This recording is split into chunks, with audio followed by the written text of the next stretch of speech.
करबो फोन सुन गई पगली, करबो फोन सुन गई छौरी, पहिल कॉल हम भोर में घर का आगू गली में रुकिया चुम्मा ले ठोर में, गली के आगू कोना में रुकिया चुम्मा ले ठोर में।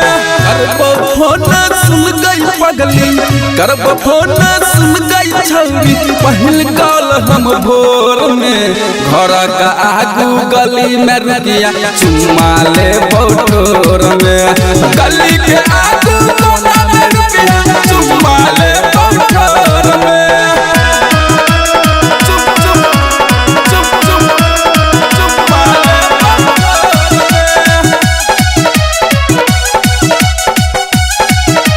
अभी आप सुन रहे हैं जय माता दी रिकॉर्डिंग स्टूडियो फुलप्रास चौक से।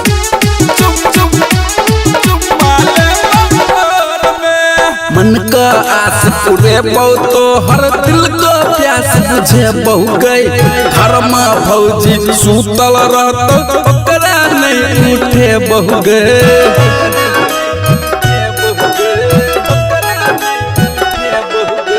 मन का आस पूरे छोड़िया दिल का प्यास बुझे बहु गई, घर में भौजी सूतल रहतो ओकरा नहीं उठे बहु गए।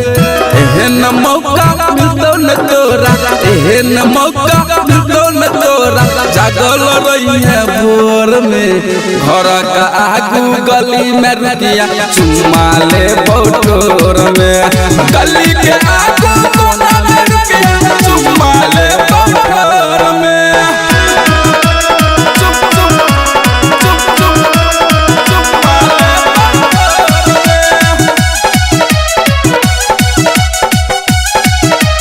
अभी आप सुन रहे हैं जय माता दी रिकॉर्डिंग स्टूडियो फुलप्रास चौक से।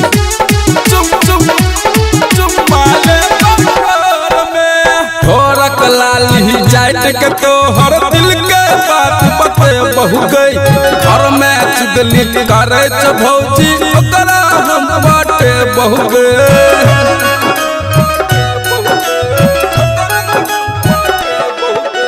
ठोरक लाली चाट के तो हर दिल के बात बते बहु गई, घर में चुगली करे भौजी ओकरा हम बाटे बहु गए। भैया से तो हर बात नहीं करबो, भैया से तो हर बात नहीं करबो, रहे छ साला जोर में घर का आगू गली में रुकिया चुम्मा ले ठोर में, गली के आगू कोना में रुकिया चुम्मा ले ठोर में।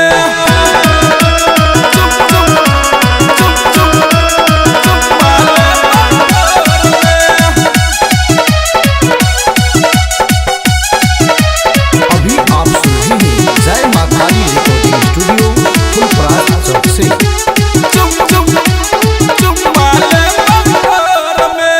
16 बरस के काचे उमर छौ पूजन तू सियान गई, कन्नी रहतो एन्नै जेन्नै कते बौजा बन गई।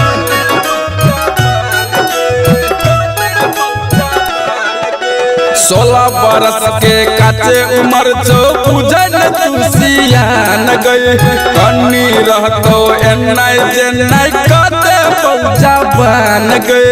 राखे अपन बच्चा के सबसे, राखे अपन बच्चा के सबसे, देखबो हम ई जोर में घर का आगू गली में रुकिया चुम्मा ले ठोर में, गली के आगू कोना में रुकिया चुम्मा ले ठोर में।